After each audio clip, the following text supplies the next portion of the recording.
शांत वाटणारी पण आतून वादळासारखी असणारी, हसत हसत जगणारी पण आतल्या आत झगडणारी, यंत्रासारखी चालणारी आणि भावनांनी ओथंबलेली रास म्हणून वृषभ राशीची विशेष ओळख आहे.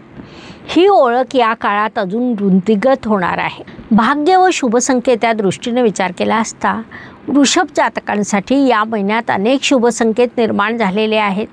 त्यात प्रामुख्याने सांगायचं झाल्यास तुमचे भाग्येश लाभस्थानात विराजमान आहे, ज्याला आपण अत्यंत मोठा शुभसंकेत म्हणू शकतो. कारण या काळात तुम्हाला भाग्याने लाभ प्राप्त होईल. राहू दसमे तो दुनिया बसमे असं म्हटलं जातं. तुमच्या दशमस्थानात राहू ग्रह विराजमान आहे. विशेष बाब म्हणजे या राहूवर पंचमेश बुधदेव आणि गुरुदेवांची दृष्टी आहे.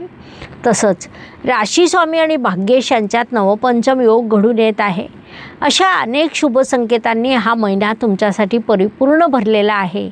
त्यांच्यापासून तुम्हाला शुभ परिणाम प्राप्त होणार आहे. या काळाचा सदुपयोग करा.